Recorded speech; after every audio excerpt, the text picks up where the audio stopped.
Wango Django. Good morning, Mad Hatter Nation. How you doing? How you doing?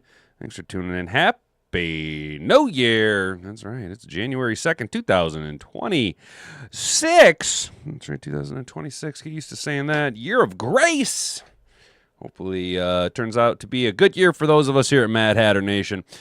Get ready for it. We're going to be doubling down on the content. You guys are going to be locked and loaded and ready to rock and roll. It is Friday, though. Appreciate you guys letting us take yesterday off, enjoying the holiday. And today, I'm going to be honest, guys, this is what we call Slug Week, and we are a Slug Friday. We're going to ease on through today, coast on into the weekend. We will be here Sunday for our final digital tailgate of the 2025 NFL season. Maybe we will do one before the Super Bowl. I don't know. Maybe we'll do a little hangout. But yeah, so the digital tailgate will be over this Sunday. I appreciate everyone who tuned in and hung out for us. If you still want to catch the season finale of it, well, there'll be one more ready for you this Sunday at 11 a.m. Per usual, guys. Feel free to swing in through there. But today's going to be pretty laid back, as you can see, the late start time. Very para-loafers day, if you know what I'm saying. NFL contract incentives tracker.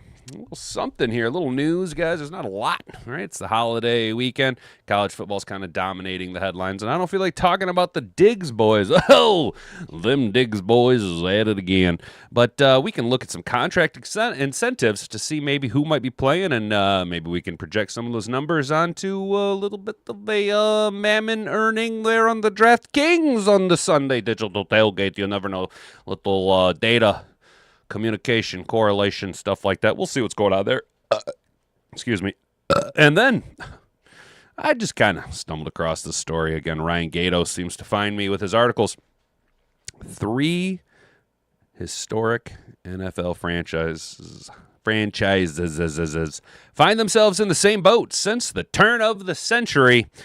Browns, Dolphins, and Jets continue their long reign of losing through the 2025 season. We got ourselves a little blast from the past. A little stroll down memory lane. Some names you might have forgotten, but when I skimmed through this, a couple of the names, I went, ha ha, yeah. Well, I'm in 6th grade all over again. It was very awesome. It was interesting. Then we'll kick it on over to some 313 news. Lions update tight end Sam LaPorta's injury, recovery, and discuss return timeline. Josh Helmer over at Lions Wire. Haven't gone there too often, but I found this article. I feel like it's a piece of conversation we've always kind of been having about Sam LaPorta, trying to get a little bit of transparency going on over there, seeing what's going on with old Sammy LaPorta's back, what we can project. Maybe we need to start mock drafting some tight ends. I don't know. Not too sold on Brock, block, wrong, right. And then, of course, yesterday we had our final presser of the coordinators. 6 takeaways from Detroit Lions coordinator's final press conference. We don't wish ill will on nobody around here now there, but we are kind of hoping that that's the last time we got to look at Johnny More Screens Morton talking in the Honolulu Blue and his plans from John Morton's future to the impact of safety's injuries. Here are the 6 biggest takeaways from Detroit Lions coordinator's final press conference. Now, this is coming to us from Pride of Detroit. Can you guys guess who the writer of this is? Well, of course it is. It's Jeremy Reisman. Who else could it possibly be? And then because we are going to be a pair of slippers today, I got some news, some stuff. There's a little short video here. Albert Breer was on Rich Eisen talking Lions, talking Chefs. A little 5-minute video here. We'll kind of skim through about 2 minutes worth of Lions content. We will hear what Albert Breer has to say about the Lions moving forward as we start to, let's be honest. The boat has been loaded, right? And the engines are on. We are getting ready to make way, you know what I'm saying, into the offseason, into the waters of the offseason. And if we have time, if we end up flying through these articles, if I can keep pace with what we've already established to be a hot off-the-press show, guys, you've been talking about Brett Coleman. You know I like Brett Coleman, and I've been talking about trying to not use too many words early on in the video, the slow development, the lack of NFL readiness among NFL quarterbacks. But Brett Coleman here Oh my God, Brett Coleman had a nice little video. What broke the quarterback pipeline? I do believe this came out, a month ago. So it coincides roughly about when I started talking about it. Like I said, we all got this patch update at the same time of the year. But that's all there. I have no poll for us up today, guys, because I am a human slug and couldn't think of anything to do. Real quick, I want to say shout out to Steve Pierce. What's up, brother? I'm a loafer. You're a loafer too, dude. I'm a monster. I beat you to the punch on that one, guys. Shout out my boy Steve Pierce. What's up, Rick? Brandy's hanging out. Brent DeWitt's here. Lomas Brown got snubbed for the Hall of Fame. Yes, sir. Yes, he did, Brent DeWitt. That's why if you see here, guys, make sure you're here early. We get a little chat going in the chat box here. Me and Brandy were talking about it. And from now on, his name is Lomas Snubbed Brown because the Detroit hate by the NFL is very, very real. Lomas Brown getting snubbed from the Pro Bowl. Guys, if you could, subscribe to the channel if you're new here. Ring that notification bell so you can be notified every single time we go live and upload. That's right. We're going to be oversaturating the market. Call me the Tim Pool of NFL content creation. I even have my little plaid shirt on. All I'm missing is a effing beanie. What if on Monday you guys tuned in and I just the camera was kind of up in my face and I just had a beanie on? Wouldn't that that'd be Lim Tool is what you could call me. Lim Tool, NFL content creator. Big fan, Tim Pool. Just saying. But we will be updating, uploading a lot more, so have the notification bell turned on. Subscribe to the channel if you want to partake in the chat on the live show Monday through Friday, 10 to 11 a.m. here at youtube.com. And then slap like, share this around, do the things. Don't forget to use your hype buttons. Hype button is a way to help out the small-time content creators, boost us up in the algorithm, give us a little bit of a leg up. So when you feel that it's possible and you see it on the bottom there, you can't do it during the live show, but you can do it on the video on demand and as well as all the videos that we're going to be producing here in 2026. It's the best way to help us grow. We are so close to that 1,000 subscriber mark and unlocking full monetization with AdSense revenue here at YouTube, guys. And it's because of viewers like you sharing this around. Now that that's all out of the way, let's get into the show. If you can say the word good, guess what? It means you're still alive. It means you're still breathing. And if you're still breathing, well then hell, you still got some fight left in you. So get up, dust off, reload, recalibrate, re-engage, and go out on the attack.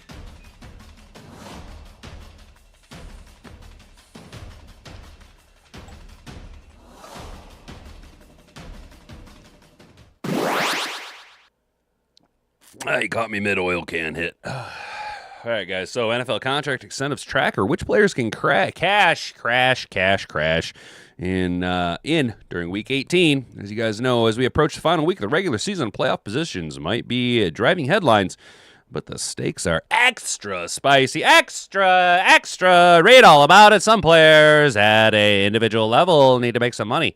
Think back to the last week of the 21 season when, despite his Bucks being up 2 touchdowns and locked into a playoff seed, Tom Brady stayed on the field until he helped Rob Gronkowski secure his $1 million in contract incentives.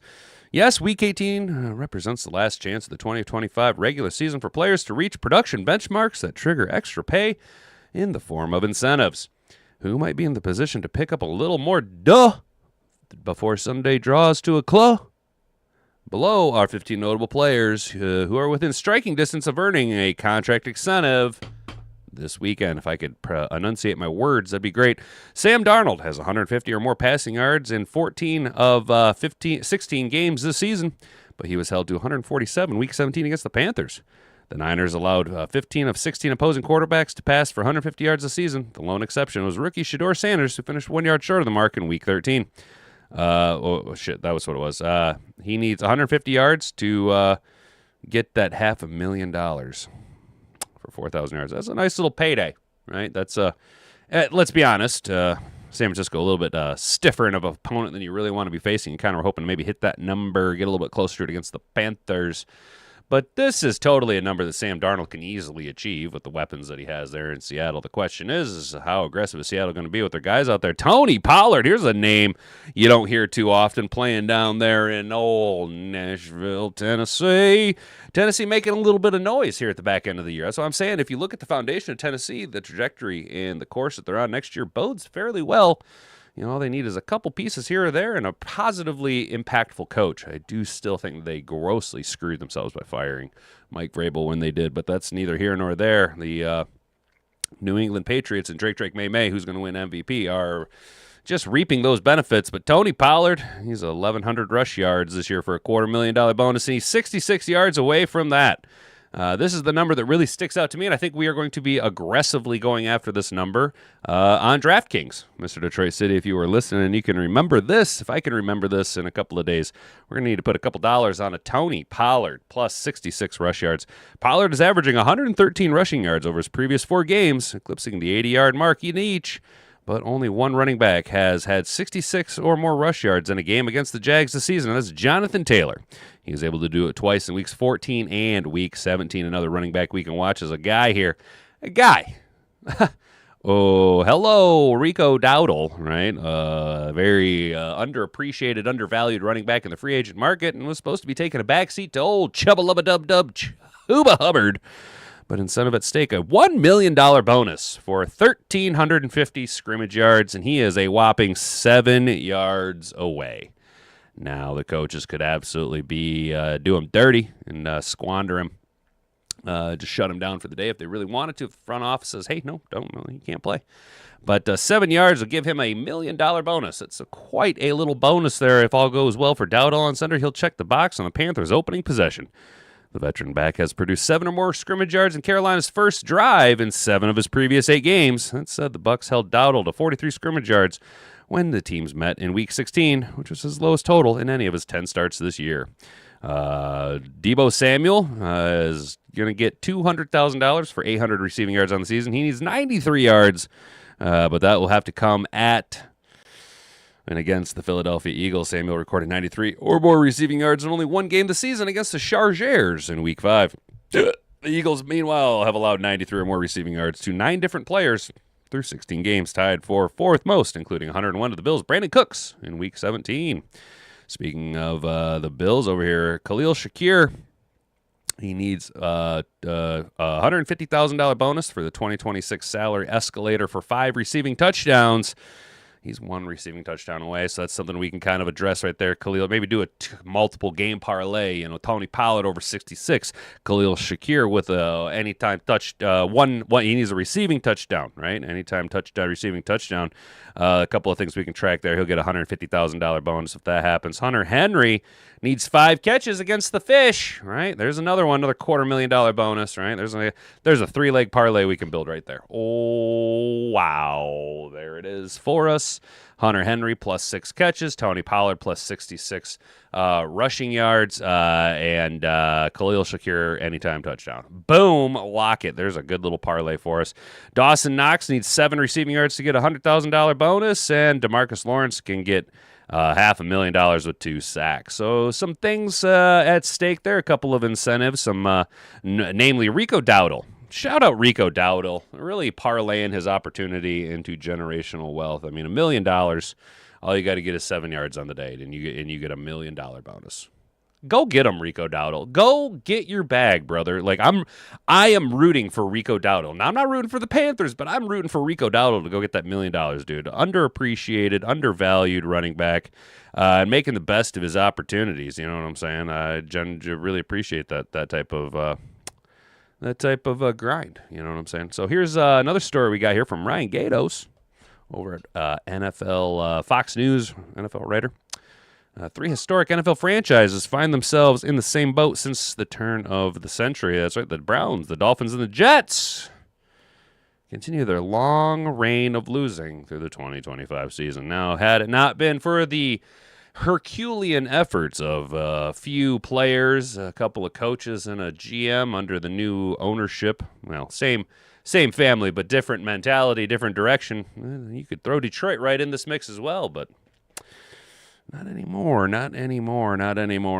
despite what you guys really feel. Let's go ahead and, hey, you guys, I got this DeLorean over here. You guys want to hop in it? Let's go and take a blast from the past. Rewind to the beginning of the 2001 NFL season. And I am in 6th grade. Miami Dolphins head coach Dave Wanstead was entering his second season at the helm in place of the legendary Jimmy Johnson. Both the Cleveland Brown Eyes and the New York Jets were starting fresh. The Browns hired, here's a name for you, Butch Davis. You remember that guy? Replacing Chris Palmer as the head coach. And the Jets moved on from Al Groh and Bill Belichick debacle with, Herm Edwards. There's a guy. He really did a number there in Arizona for the Arizona Sun Devils. Hope for all three teams were very high, or as high as they have been. The future looked bright. Fast forward nearly 25 years. Not much progress has been made by any of these three franchises. As the 2025 season nears its end, the Dolphins, Browns, and Jets will all end with losing records, missing the playoffs in a grand total of 0 Super Bowl appearances.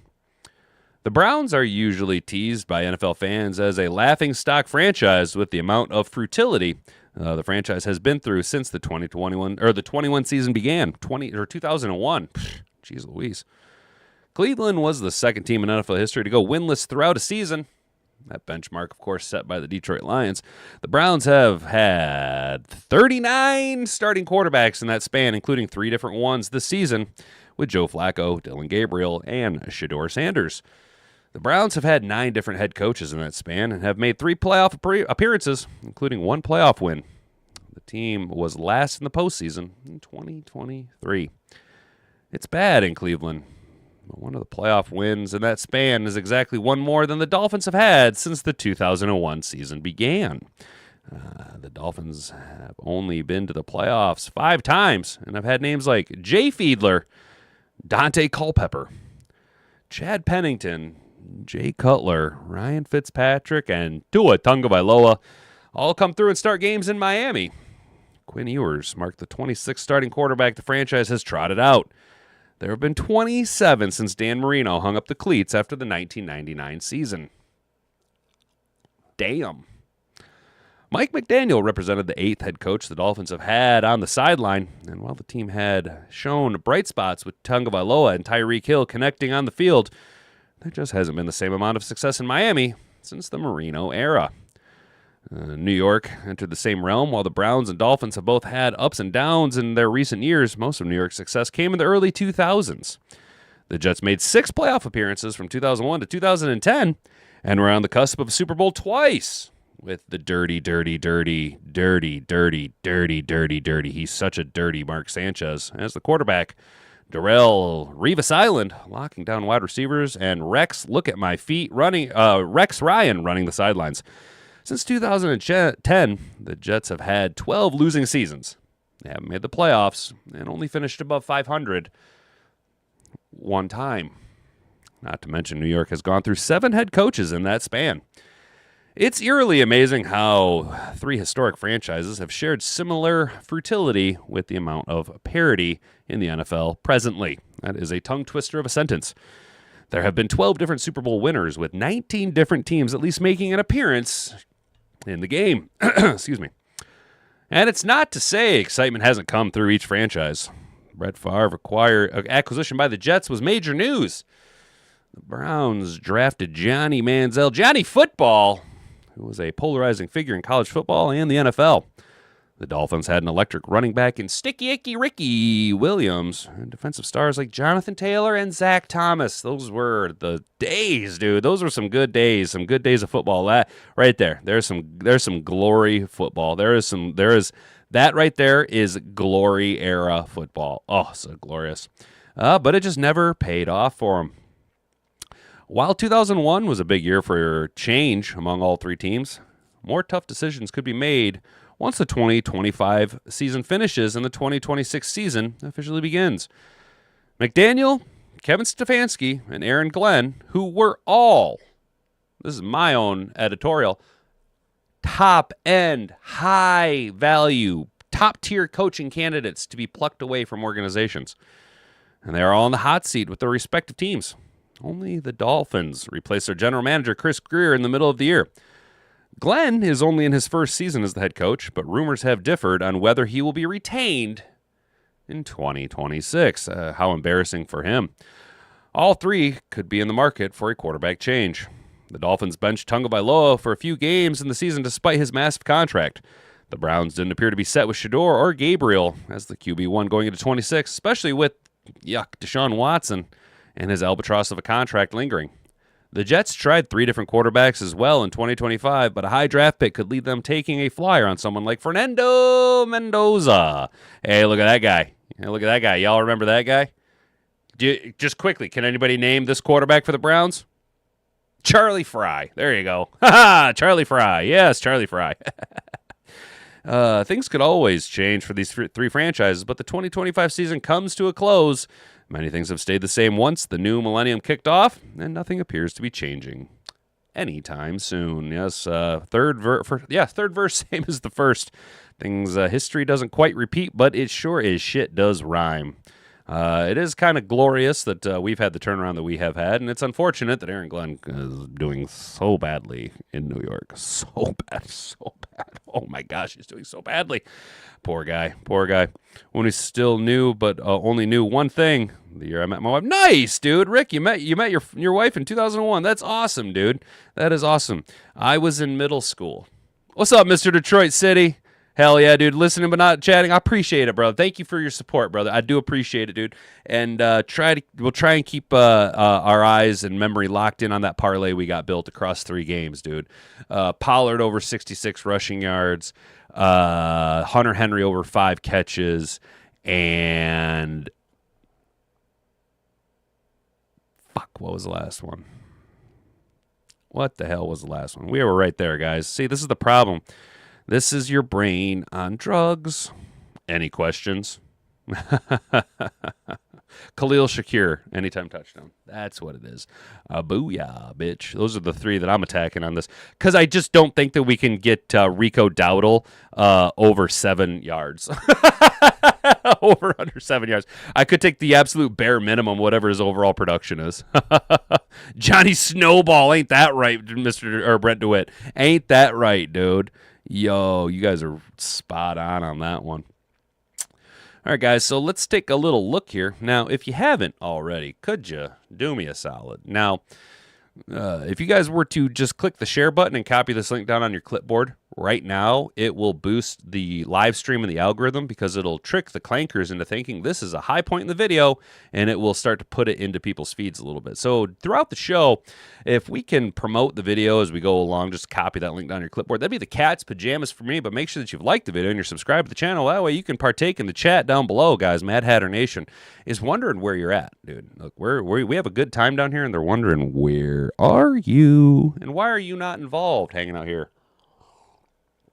If you're subscribed to the channel, you can partake in the chat. And if you're subscribed to the channel, it gets us one closer to 1,000. When we hit 1,000 subscribers, when we hit that 1,000 subscriber mark, whether it be, during the playoffs or, training camp or 2027, that 1,000 subscriber mark, it will unlock. I will do Discord. We will have a Discord server up, a private server up for just us here at Mad Hatter Nation. I might go so far as to tie that to a 99-cent monthly membership through the channel, just to keep nonsense out. But what's up, Tank Tard 2? Is it Tank Tard 20 or is it it's 20, isn't it? Hell yeah, Tank Tard 20. I like that, dude. How you doing, brother? Howdy. Good morning, dude. Good to see you. Hopefully you're having a good start to your new year, my guy. This is a little bit of an uptick in good news. Lions update. Sam LaPorta's injury recovery and discussion. Return of his timeline return, I guess. The Detroit Lions lost starting tight end Sam LaPorta to a season-ending back injury has been costly. That is true. He hasn't played since November 9th when he played against the Commies. He was placed on injury reserve November 15th and underwent back surgery shortly after that. It's been very hush-hush. We have, look, I'm not like an investigative journalist, but you guys have been here when we've poked and prodded around trying to see what's going on with Sam LaPorta's injury. What is the news? What kind of surgery did he have? What can we take from it? What can we learn? What can we project? Do I need to start mocking tight ends to us? Like Spencer Hawes, 7th-round tight end picked from Georgia Tech that I wanted us to grab, who's playing significant time in Buffalo, but they run a lot of 3 tight end sets. But boy, he would have been a beneficial, much better than, say, an Anthony Fursker or Brendan Ricci or whatever his name is. On Wednesday, Lions head coach Dan Campbell was asked how LaPorta's injury recovery is progressing. He's getting better. It wouldn't have been one of those things where, you get in the playoffs. Did he have a chance to play? No, it wouldn't be that. But I feel like next year that certainly isn't off the table early in the year. You'd like to believe training camp will get him, but you're talking about a back. He's improving, but he's not completely healed, Campbell said. That would set LaPorta up for a potential late July return to the team activities. But Campbell knows back injuries can be tricky, and that's why we want to know information. Get the smoke out of here. I need to know what's going on because the back injury is always a fickle mistress. The organizations are understandably going to be cautious with LaPorta. I think anytime when you start talking about the neck or back or some of those things, depending on a knee, what kind of knee it is or what it looks like, those can be concerning just because you don't know. You don't know exactly what you're going to come of that. How do they recover? That's always going to be, always going to kind of be back there a little bit until either he is fully healed or he's not quite there. Boy, I am struggling to read this. But I'd like to believe he'll have a lot of time to heal here. He's rehabbing every day. Certainly feels better after the surgery than he did right before. So that's a positive. Took a lot of stress off the nerve. We'll see, Campbell said. The 24-year-old LaPorta was a second-team All-Pro during his rookie campaign. He finished 2025 with 40 catches for almost 500 yards and 3 touchdowns in 9 games. That's a great. I mean, he was crushing it, dude. Quietly crushing it. Sam LaPorta was quietly crushing it. He's set to enter the final season of his rookie contract this upcoming season. With LaPorta in the lineup, the Lions are averaging 372.4 yards per game and 31.4 points per game.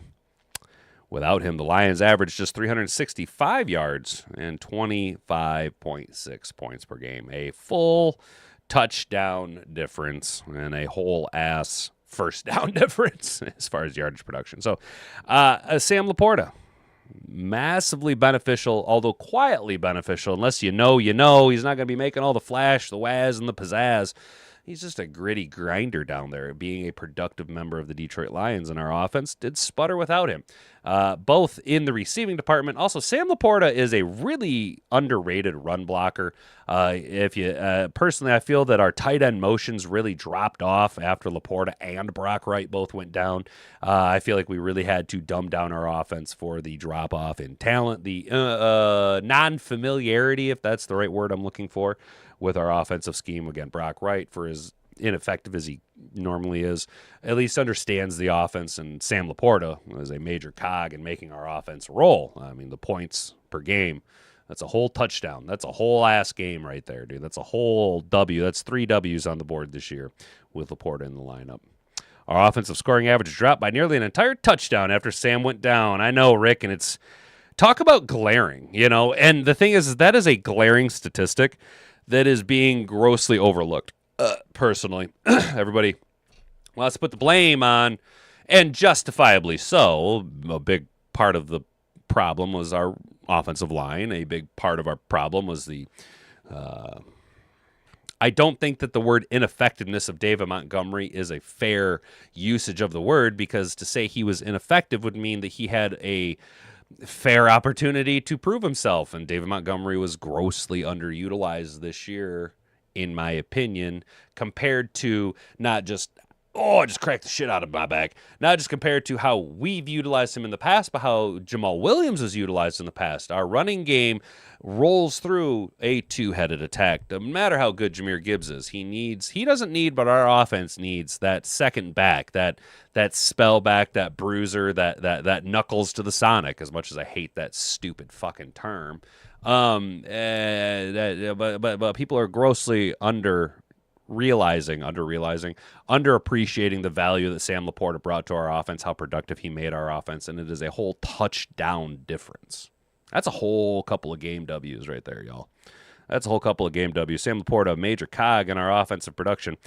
So let's go ahead and take 6 takeaways here from Pride of Detroit. What do you know? Jeremy Reisman, I can't stop reading you. 6 takeaways from our final presser from our coordinators.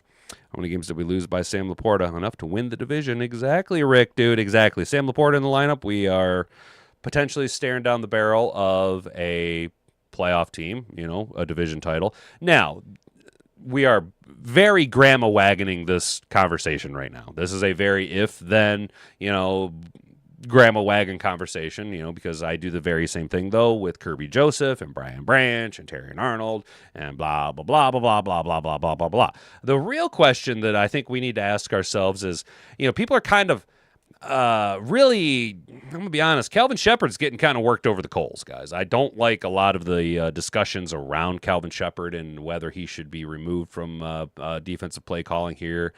In the 3-1-3, people are kind of wanting Brian Flores. And I understand Brian Flores. He's a flashy name, and why not just go ahead and pluck away the defensive coordinator that seems to be a massive pain in your ass? I completely understand where you're coming from, and I do think that he would be a step up from where Calvin Shepard is right now. I think Calvin Shepard, though, has the skill set to become a Brian Flores caliber defensive coordinator. Yes, I realize that I am comparing a former head coach, a Super Bowl winning defensive coordinator, a historically good, or someone that at least has the capability with the right players to coordinate a historically good defense.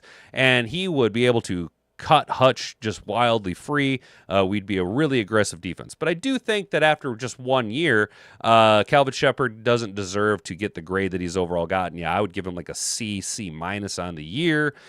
If then Grandma Wagon, Kirby Joseph, Brian Branch, Terry, and Arnold, if then our offense is able to score more and our defense doesn't have to keep us theoretically in games, Calvin Shepard could have been a lot better. Moving forward next year, Calvin Shepard could be a whole lot better. I'm just not wild about the narrative around Calvin Shepard. I think what we should be asking ourselves is our defense better now and moving forward with Calvin Shepard as the defensive coordinator than where we would be if Aaron Glenn was still the defensive coordinator for the Detroit Lions? Because honestly, I never thought Aaron Glenn was all that good of a defensive coordinator. I like Aaron Glenn, the man. I think he's a good coach. I think he's a good motivator. I don't think he's a good defensive coordinator, though. I don't think he ever coordinated that well of games. I think he got very lucky by having a Hall of Fame caliber safety and Kirby Joseph playing at a Hall of Fame caliber for the first part of his career. I think he got very, very lucky with having a historically good offense the final year that he was coordinating the defense here in Detroit that put other opposing teams on their heels, made them have to be a little bit more aggressive and off script where he could pin the ears back and let our pass rush get after him. You know what I'm saying? I think that we are farther ahead now with Calvin Shepard. Personally, I think we were a better defense with Calvin Shepard at the helm than we were with Aaron Glenn. If Aaron Glenn, though, loses his job in New York and wants to come back to the 3-1-3 and be an assistant defensive coordinator and a defensive backs coach here in Detroit, I'm all for it, dude. I'm all for it. Vikings know what they have, and Flores probably going to make him the highest paid defensive coordinator. Yeah, Brent, I agree with you. I do think that Brian Flores will point blank be the highest paid defensive coordinator. If Minnesota is smart, they will be the ones to do it. I don't know if Flores will ever get another opportunity because of the way it all shook out with Miami to be a head coach again. So he might just want to Eric Bieniemy his career and just maintain this high caliber coordinator and just keep reaping the benefits. Just, every 3 years, just be like, this is my number and someone's going to pay it as long as you continue to have a high caliber, high pedigree defense, regardless of the offensive output. Shit. They beat the back-to-back division champs by putting up 3 passing yards. Clearly their defense was doing something right. That being said, if we wanted to retain Calvin Shepard and maybe alleviate some of his responsibilities, help shoulder the load by bringing in a assistant coordinator, but you're gonna have to pay him an obscene amount of money for Brian Flores, I think that I'm completely on board with that. That type of a move right there would show Shepard saying, yes, I could use a year or two to learn from somebody who actually has the pedigree, not like Aaron Glenn, but a Brian Flores type that has the resume to say, I am a good defensive coordinator.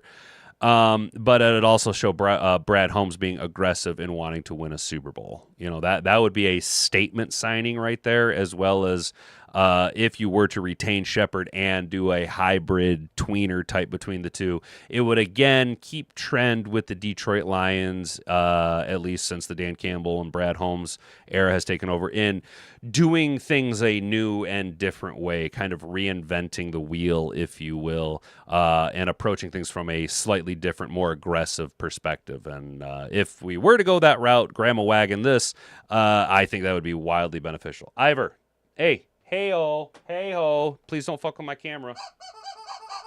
Come on, bud. Don't fuck with my camera. Cat's fucking with my camera and lights and shit. But John Morton's got to go. John Morton's 100% going to go. Isn't Flores' lawsuit versus the NFL still ongoing? Yeah, I don't know, Brent, to be honest with you. What's up, Jack Rabbit Slim? Flores is not going to get his opportunity because he snitched on the owner for tanking team. Yeah, and that's what I'm saying, Jack Rabbit, is...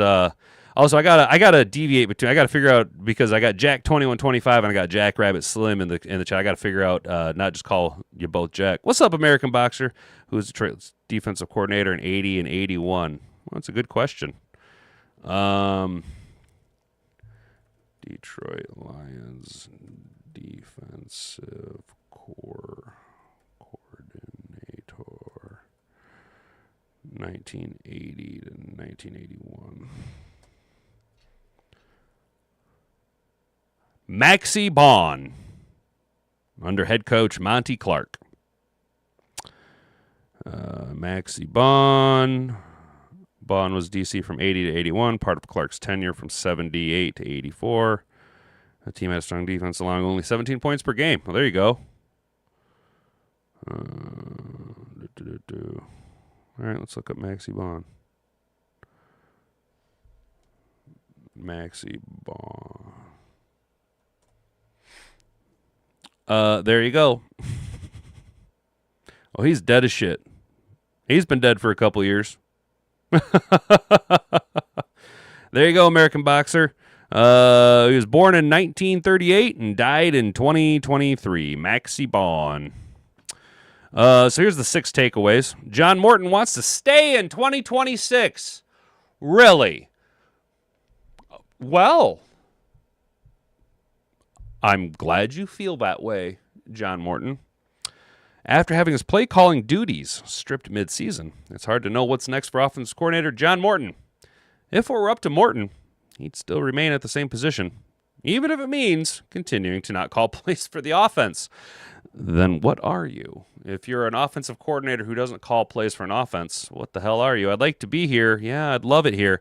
I love Dan Campbell. I love the organization. It's my home, Morton said Thursday. Morton admitted he still does want to call plays in the NFL level, but said he loves the responsibilities of his current role with the team. I told you guys before, I'm a team player. I'll do whatever it takes at this point in my career. That sounds pretty desperate. Whatever Dan wants, I do. That sounds kind of gay. I do, so I'm here to help him help this team win, and that's what I've done. No, you haven't. No, you have not. You have not helped this team win. Shut the fuck up. I'm done reading that. Calvin Shepard losing their angel in the outfield. I'm sorry. Look, guys, look, here's the thing. I'm here to help this team win, and that's what I've done. I refuse to give him any more credibility because that is a delusional fucking statement. That is fucking delusional. Win what? Motherfucker, win what? We didn't even make the playoffs, let alone win a fucking division title. What did we win? You helped with nothing. You lost your job mid-season, and our offense failed. We failed to win back-to-back games this year. So don't give me this shit. I'm here to help this team win, and that's what I've done. No, I'm proud of some of the work that I've done. You're proud of it? You're proud of the work that we've done? You're proud of all the screens we called? You're proud of just absolutely forgetting who David fucking Montgomery was? You're proud of your love affair obsession with Jahmyr Gibbs? No. John Morton, you're fucking delusional. I refuse to read anything more that he has to say. No, it's disgusting. That's disgusting. He's a fucking idiot. No, that's pathetic. No. The game, we kick off at 4:30.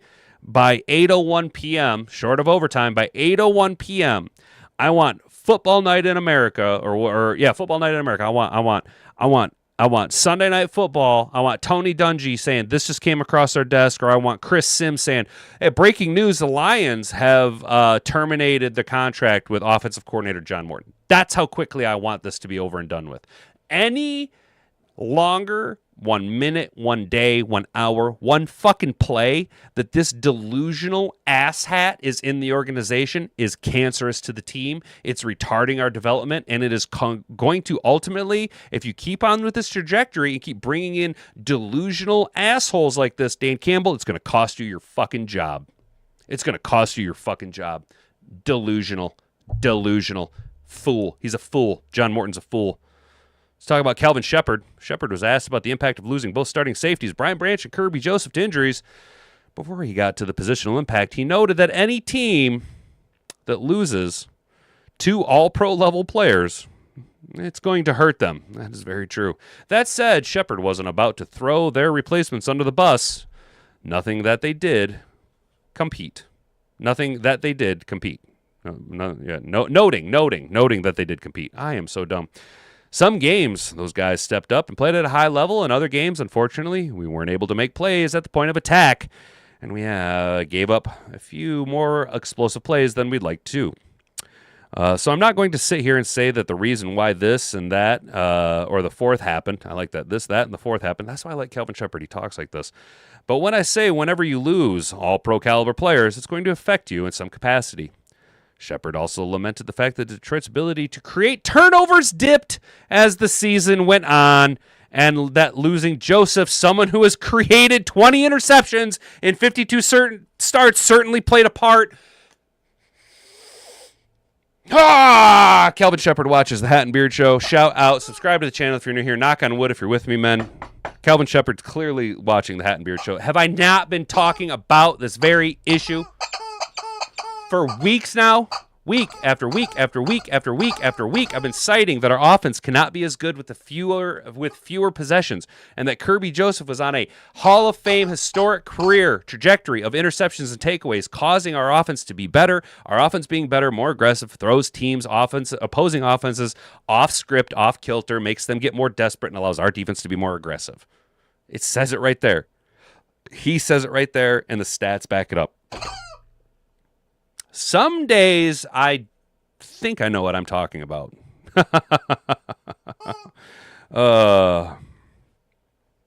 Just terrible run game scheme. Bye-bye, John Morton. Yes, dude, Brent, you get it exactly. John Morton just wants to be part of an NFL team. That's his focus. He doesn't know how to win. Winning takes pushing beyond point of normalcy. Dude, American Boxer, John Morton would be that guy that he'd be all like super hype to like become the assistant passing game coordinator for like the Tennessee Titans. You know what I'm saying? Now, yeah, Cam Ward is good, but they're not quite there yet. And that would be the type of play that would screw the Titans over right there. I do agree with you. John Morton just wants to be a part of an NFL team. He doesn't really care.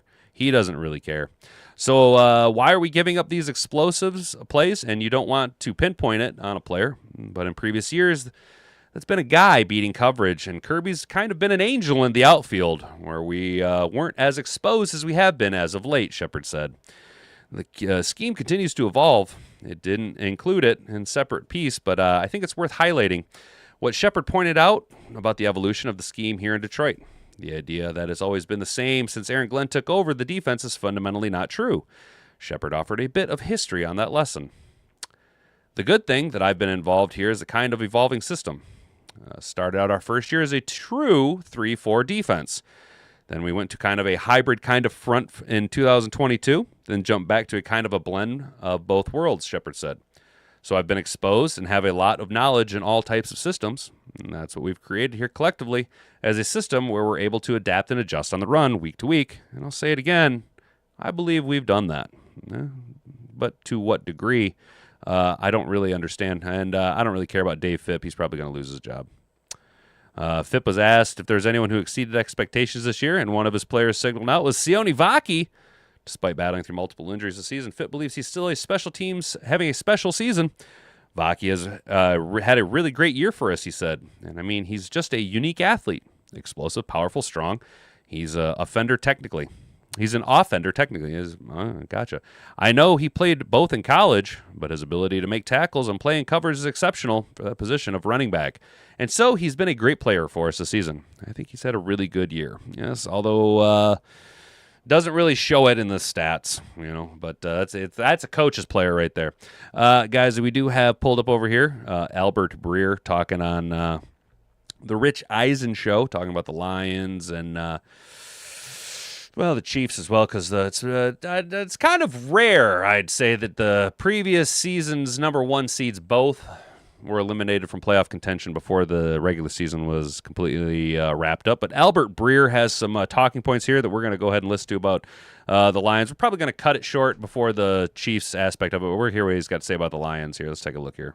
Anybody at home have picked up on this, but it's the time of year when somebody of Albert's stature and information base where we're starting to look at teams that didn't make the playoffs. I just kind of went Ravens, Steelers, because that's an important game this year, and already that has also implications about what happens in the next few weeks. So in the few minutes I have left with you, the 2-1 seeds from last year are out. It's only the 7th time that's happened. See, it's only the 7th time. It's very one rare. At a time here. Let's start with the Lions. What the next few weeks are going to be like as they pick through the ashes in Detroit. Albert. Yeah, a lot of self-evaluation, I think. I think what they do with their offense is the front burner topic going forward for them. You and everybody else think that. They run it back with Johnny Morton. None of us do. They obviously, I think, fell on the sword, admitted that mistake when Dan Campbell took play calling back. And so, I think that's when we watch the Lions, they scored 1 million points still this year, but there was something about it. But it wasn't enough. Wasn't quite the same. So, I think with the Lions, the first question is what you're doing on your coaching staff. And then I think that there's also a discussion to be had now with so many players in the prime of their career, entering the prime of their career. There's guys who are going to be up, for contracts. Like, you got to take care of guys, like Jahmyr Gibbs and Brian Branch and, Jack Campbell. Brian Branch. I love Brian Branch. But before we pay Brian Branch, we cannot fall into the Brad Holmes trap of paying injured players. I need Brian Branch to show that he is worth any type of an extension. That's no slight against him. That's just the nature of his injury. I need Brian Branch to show that he's worth the dollar he dues. We cannot do this Brad Holmes paying injured players shit again. And there's lots of those, and that's a champagne problem to have. That means you've got good players on your roster. So I think as you're doing that, like, the question becomes, do we shift now from being this like draft and develop machine to, okay, we're going to pay these guys. Now we're in this window with this core of players. Do we do some things that are maybe just shots at going and competing for a championship? And I think for Brad Holmes, that's an interesting question because his background was with the Rams, and he was with the Rams during the F them picks era, like when they were trading for Jalen Ramsey and Matthew Stafford and going all in. And he's really been patient about the way that he's built in Detroit, and he hasn't done it that way. Is this the pivot point for them? Has to be. All right, like, now we've got our core of players. This isn't going to last forever. Jared Goff's in his 30s. Is this the point where we say, okay, Jared Goff's we're entering going to his sign prime. a bunch of these guys, we're going to mortgage some of these contracts to create salary cap space, and we're going to make a real run at it? I think that's an important question for them to ask in the offseason. And what about the Chiefs? Talk about changes. They're moving to Kansas in short order. Nobody cares about the Chiefs. What do you guys think? I think he's pretty accurate on John Moore. We can't run it back with Johnny Moe, dude. Do we go outside or do we promote from within? Chat, what do we do here? So the argument is Kirby Joseph is our defensive MVP. In 2024, AG lost everyone but Jack and Kirby. Shep sucked without Kirby. Yeah, I get what you're saying, Rick. I get what you're saying.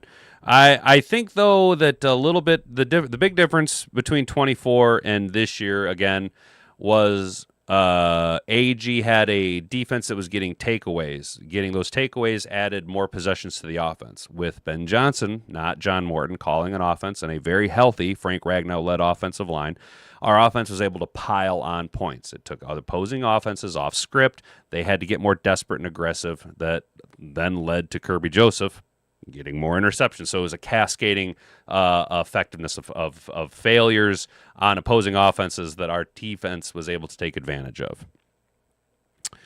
Anyone who actually watched the games knows the problems were they're just so obsessed with Ben Johnson they can't admit that he is not what we were missing. I know, dude. They love and honestly, I think a lot. I do think a lot of the noise around Ben Johnson being the key was our offense not being as historically good as we were last year, right? Still a great offense, right? You telling me that Tennessee wouldn't or the Jets wouldn't like to have our offense? Still a good offense, right? Not as great as we were. The problem is that you've had such a the Dan Campbell coaching tree just grew its first two branches, right? And here comes Ben Johnson. And, well, technically, I guess you could say Deuce Staley, but he wasn't a head coach.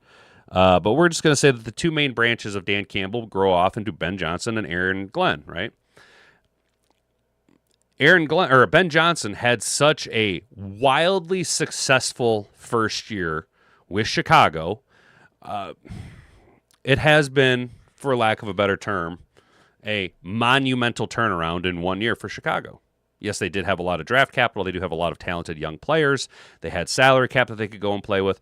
Ben Johnson, though, is the head coach that has orchestrated the turnaround in Chicago. Contrast that with just the absolute atrocity that was Aaron Glenn's first year as a head coach for the New York Jets. If either one of those two branches had gone to the mean more so, I don't think the narrative around the coordinators, around Ben Johnson and our offense would be as loud as it is. But with the wild success that Ben Johnson has had with Chicago, and then in contrast that, it makes him look so much more talented when Aaron Glenn, who was as equally as hot of a name as Ben Johnson in the head coaching hiring circuit, right, had such a terrible... he's probably going to lose his job after his first year. You got to be a real bad head football coach in the NFL to get fired after 1 year. That's you. Not only are you a bad coach, you're a bad organizational fit. You can't control your locker room. You can't put guys in positions to coordinate games properly. If you lose your job, which makes Ben Johnson, if Aaron Glenn loses his job after 1 year, it even further elevates what Ben Johnson has done and will continue to increase the noise until Detroit is able to come out. It doesn't matter what we did week 2, hanging 52 points on Ben Johnson. You know what I'm saying? It doesn't matter. It doesn't matter the reality of the situation. We could go out this week and drop another 50 burger on him. It's still going to hear the talk about Ben Johnson leaving Detroit and how much of a failure we were without him, right? Just because of the contrast between the two. Losing Ragnow and Zeitler hurt us more than losing Ben Johnson. 100%, Brent, 150% accurate on that. And I'll go a step farther. We could have been, and this is a very grandma wagon statement, we could have been in the same wheelhouse as productive of an offensive line, theoretically, as long as Rags stayed healthy, if we'd have just lost Zeitler. I do think that Ratledge would have had a better year. His development would be farther along had Ragnow not retired and we just lost Zeitler. But losing both of those high-caliber players was a big mountain to overcome. And we already kind of knew that Glasgow was taking a step back based on how he played year after year, and we watched the regression of his play, just like Taylor Decker. And we were putting a lot of weight on Ragnow coming in and playing at an all-pro level, or Ratledge. I'm sorry, Ratledge, not Ragnow. And Ratledge had some good. He had some bad. The development's going to be there, though, right? What we, though, do moving forward, we do need to address. As much as I want us to go after a Jake Slaughter, the real question is do we want to take a swing on the potentiality or do we want to pay for a proven asset? At this point, I would rather pay for the proven asset at center because of the captain of the offensive line and drafting a tackle to replace, well, technically probably replace Penne at the right side because by all projections, Penne should move back over to the left side when Decker retires. Does that make sense? I would rather draft a tackle, like for instance, there's a guy that slept through the draft last year. Everyone slept on him, but Membu, right, plays for the Jets. That guy was a monster, right? Played great. There are great assets to be found. I think there is a tackle out of Northwestern who could be a real good fit for us on day 2. That's really just not as hyped up as like a Proctor. You know what I'm saying? But if we want to go first round Proctor, I'm all for that here too, or I'm all for it too, though.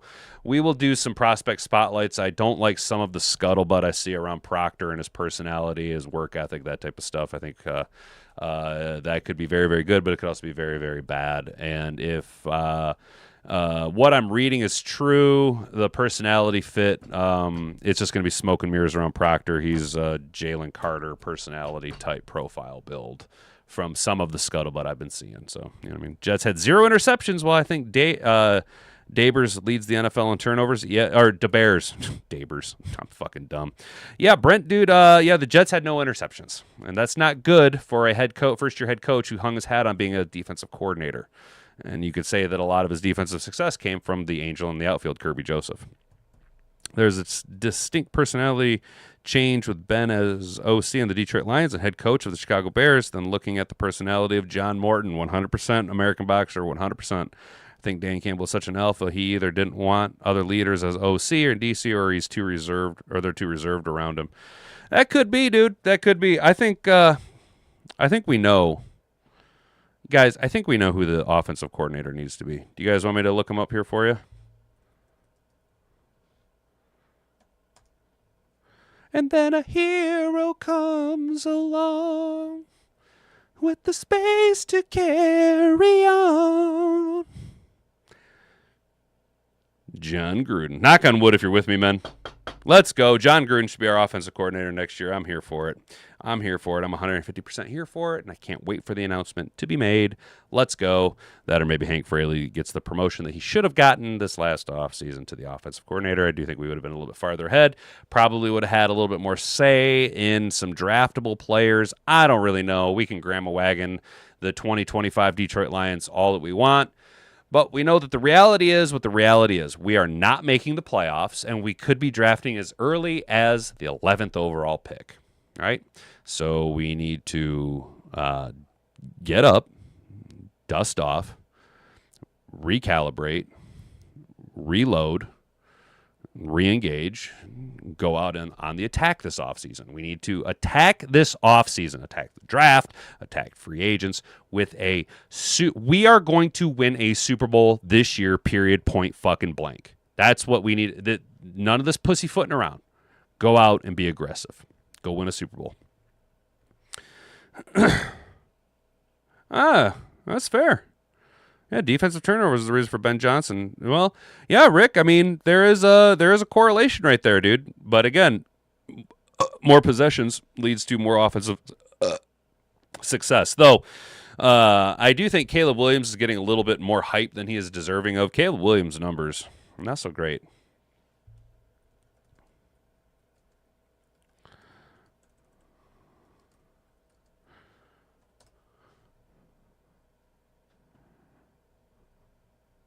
Check it out. All right. So here's by the numbers. Caleb Williams compared to Jared Goff. Caleb Williams is the better fantasy quarterback, but only completing 57% of his passes. Jared Goff completing 68%. Caleb Williams threw for 3,700 yards. Jared Goff has thrown for 4,200. Caleb Williams threw for 25 touchdowns. Jared Goff threw for 33. Caleb Williams has 6 interceptions. Goff has 7. Williams has only been sacked 23 times this year, whereas Jared Goff has been sacked 34 times. Oh, wow. Wow. Look at that, though, guys. Look at that. Jared Goff has produced 500 more yards, almost 10 more touchdowns, and taken a whole game's worth of fewer snaps. Caleb Williams has taken 1,088 snaps, whereas Jared Goff has taken 1,010 snaps. This follows suit with what we've been talking about turnovers leads to Ben Johnson's success, right? Caleb Williams getting to take a whole 70 snaps more, 78. That's a whole game. That's a whole game snaps more. Hell, that's almost a game and a half snaps more than Jared Goff, right? Still produced less with more snaps, okay? Yeah. So, really, Jared Goff is still better than Caleb Williams. Caleb Williams' numbers not so great. Not so great. Am I wrong? Am I wrong? Am I wrong? Turnovers equal short field. Short fields made JJ look good. 100%, Rick. You're 100% correct, dude. Yeah, the short field, bro. The short field, 100%. That's how we were able to beat, I think it was Tennessee a couple of years ago with having less than 300 yards, but we still piled up like 50 points because we started on their side of the 50 like 4 fucking times that game. Yeah, that was one of them wild-ass turnover-ridden games. But yeah, dude. Look at that. The numbers don't even really back up. Caleb Williams not really, like I said this the other day, I was like, Caleb Williams really hasn't been having that wild of a season. I mean, it's better than where he was last year, but still not that great. Doing 5 games with the Lions injuries. Dude, that's the other thing, Rick. That's the other thing that, like, I think the narrative around the Lions injuries got so exhausted last year that people just refused to fucking believe it or refused to hear it. That, like, dude, we have missed so many. Look, we got the internet machine right here. How many games due to injury have the Detroit Lions? Lions lost in the Dan Campbell era. It's difficult to pinpoint the exact number.